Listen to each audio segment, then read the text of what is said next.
Recorded Books presents an unabridged recording of A Night, a Secret, a Child by Miranda Lee, narrated by Simone Phillips.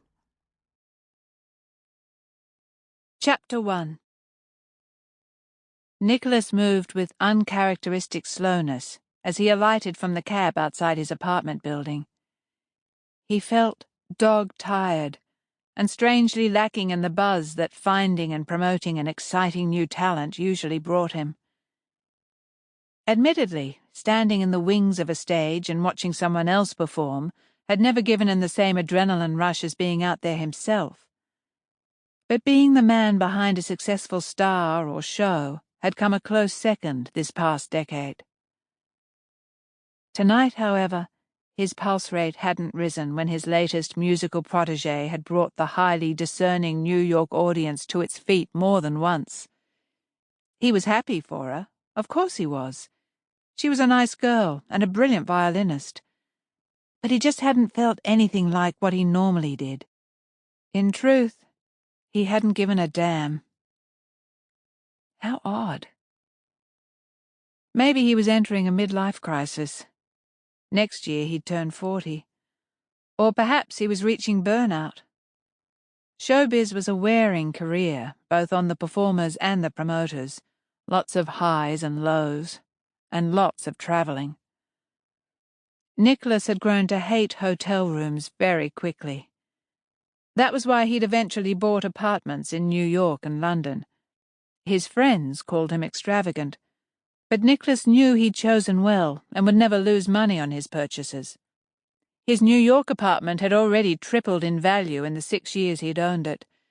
His London townhouse wasn't quite as spectacular an investment, but he certainly hadn't lost money. "Everything go well tonight, Mr. Dupre?" the night doorman asked as he opened the door for Nicholas. There was a note of concern in his voice. Obviously he'd seen the weariness in Nicholas's body language. Nicholas flashed the doorman a warm smile. "Very well, Mike. Thank you." The doorman nodded. "That's good." Nicholas might have given him a tip if Mike would have accepted it, but Mike refused to take money from the residents, only guests and visitors. Nicholas always slipped him a card and a nice fat check at Christmas, claiming he would be offended if Mike refused to take his Christmas present. Nicholas suspected Mike probably gave most of the money away to someone he considered more needy than himself. He was that kind of man. The young man on the front desk glanced up as Nicholas entered the foyer. Chad was a third-year law student who worked nights to pay his way through college. Nicholas admired anyone who worked hard, and had given Chad more than a little something last Christmas as well. "There's a letter here for you, sir," Chad said. "A letter?" Nicholas frowned as he walked up to the desk. He never received mail these days. All his bills and bank statements were redirected to his accountant. If anyone wanted to contact him personally, they did so by phone, text message, or email.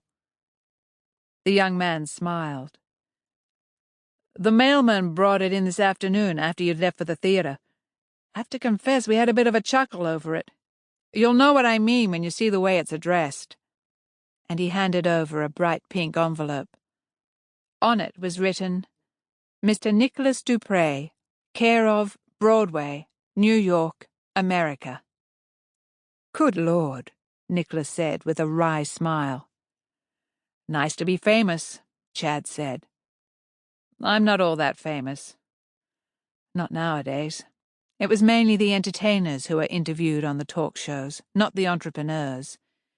Nicholas had had one television interview a couple of years back, after one of the musicals he'd produced had won heaps of Tony Awards, but nothing since. "It's come all the way from Australia," Chad said, and Nicholas's heart missed a beat. Something, some inner instinct, warned him not to turn the envelope over and look at the sender's name, not till he was safely alone. "Looks like it's from a lady," Chad went on, obviously dying to know who. Nicholas, however, had no intention of satisfying the younger man's curiosity. Sample complete. Ready to continue?